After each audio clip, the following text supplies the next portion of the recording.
Hi everyone, Michelle here, and welcome to the DailyM podcast. The older I get, the more I see the world as both a beautiful and yet fallen place. I think generation after generation after generation, as we've heard for thousands of years, we will always have tension roaming as we vacillate from brighter to darker times, then from darkness into light. Conflicts occur between nation to nation, community to community, family to family, and being to being. Even within our own heart and mind, we find friction and turmoil. I write this on Easter Sunday, a day 2 billion people come together and reignite hope. Hope is the antidote to this frustration, enabling us to see beyond normal horizons. Maybe for just an hour or so in church, in quiet meditation, in nature, or in yoga, we touch on a piece so compelling that we continue to chase after it. We get hooked, hoping we find a way to sustain living in this well of abundant contentment. Recently, I had this crazy dream. I was sleeping on my stomach with my arms out wide like airplane wings. Yep, even in my sleep, I'm doing some yoga pose. And I could feel a swelling of my warm, beautiful, loving heat emanating from my heart. In the dream, I could see the glow coming through my chest. It completely took me over, and I started to rise off my bed, what I felt was like a few inches.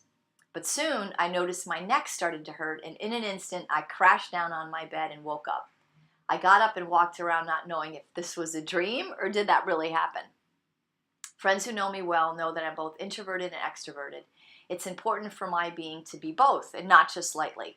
I love people and I love parties. I also love being alone and can ponder things for hours at a time, simmering on past events. The whole month of March was super busy, so my introverted side has been screaming for attention. I took off a few days and had the chance to review some big moments in the last month, moments worthy of sharing. We recently hosted the USA Yoga West Coast Regional Yoga Competition with our friends at BYMV, covering 8 states. Over 40 athletes showed up to compete on this epic day, each performing 6 postures in 3 minutes. I competed again and managed to get first place and the honor of highest score for the day. What stands out to me as I look back is the difference between this competition and others that I have been in.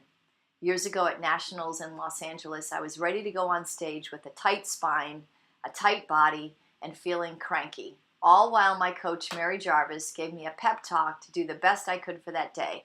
So my mind was saying, right, yes, perfect.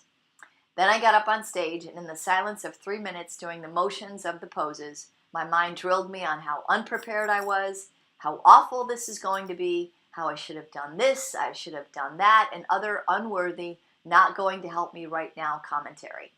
My lovely higher self was like, wow, so this is what you feed your mind with? Even so, my performance went okay. Off the stage I went, but I knew that my journey was to dismantle that delusional cloud of black smoke.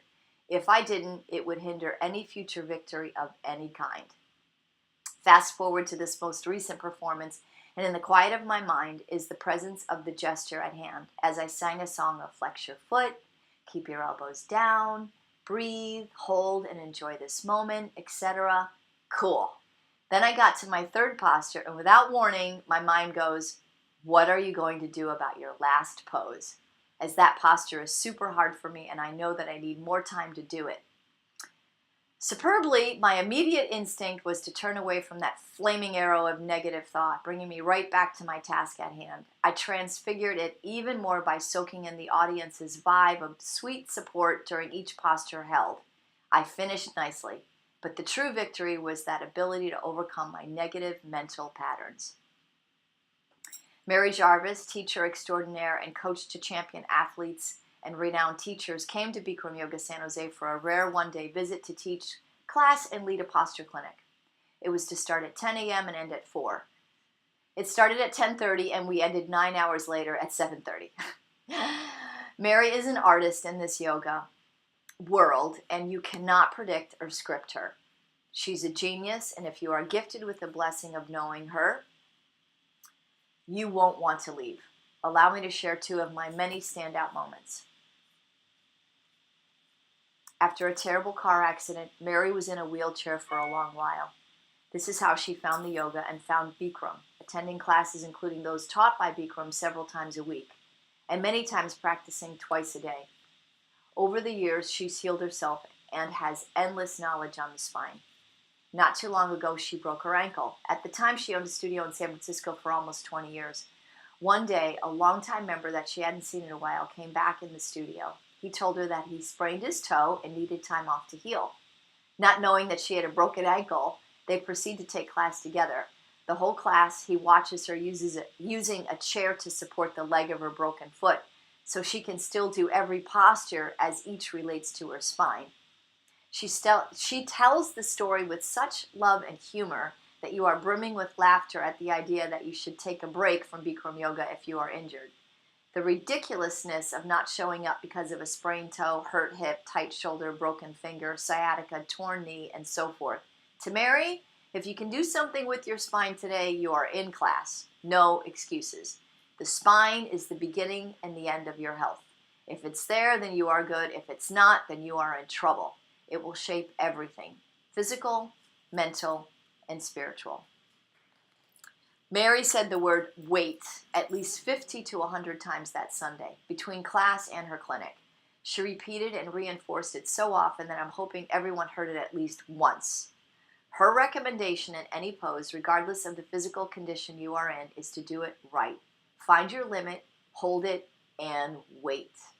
Do not push the boundaries of the proper pose for the sake of your ego, wanting to take it deeper and make it look better. If you do, you sacrifice any real progress you could make. Be wise here. Do the pose to your ability and really work it accurately. And a good example is bow pose. If you are in bow pose on the floor with knees 6 inches apart and holding your feet the right way, don't open your legs wider in order to look up more and kick higher. It's wrong because you'll never increase the flexibility of your spine that way, and a year later you'll wonder why you haven't improved. Keep your legs 6 to 8 inches apart only and wait. At the end of the month, we held our 60-day challenge party, honoring our students who accomplished 60 Bikram yoga classes in 60 days. Every year, this is the best event of all. There is little fanfare or preparation. There is no agenda, no big promotion, hype, or even food.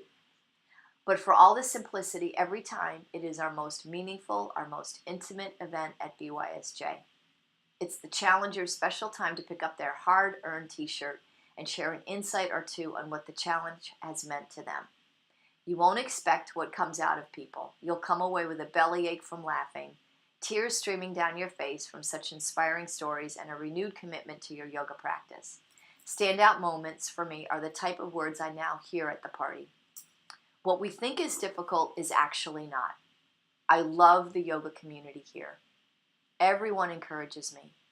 It's medicine for me. My pain just disappeared.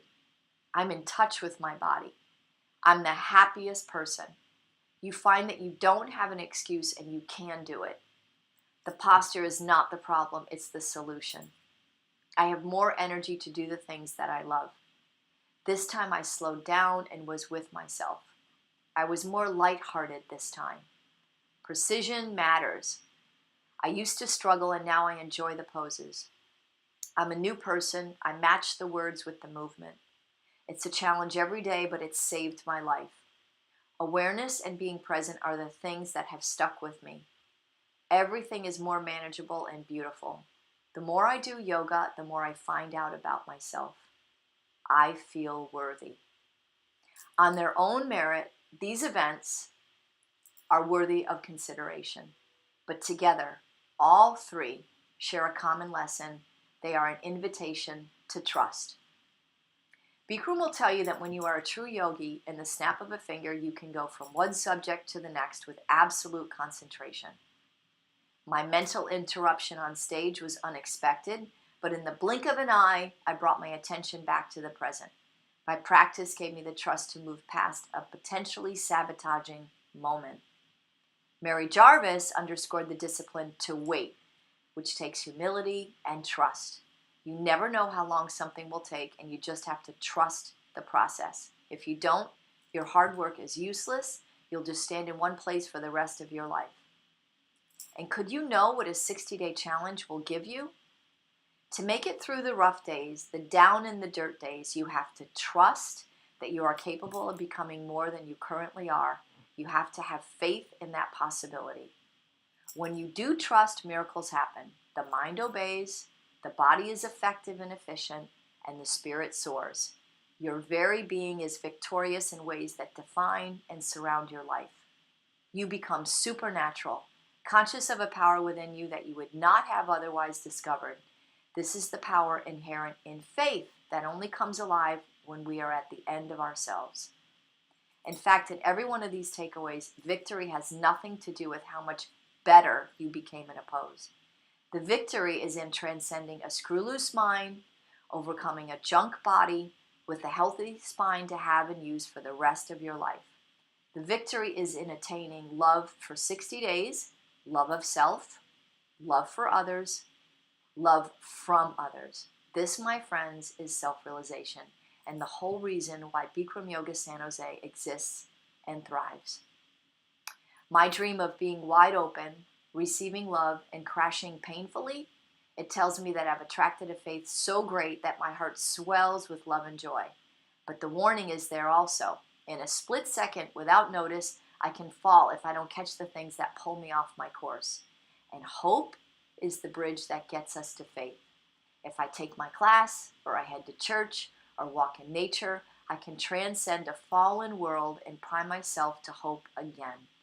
And I see it every day in you two members as you walk in expecting class to deliver on a promise that gets you out of any rut and back to hope. Because part of your path in self-realization includes the relationship of a spirit within us that is beyond the physical and the mental. So when class delivers hope day after day, faith in something greater is more believable. Therein lies the purpose of Bikram Yoga. It is the best tool for everyone to come to know the unrecognized part of themselves meant to sustain living in this well of abundant contentment, a spirit of peace.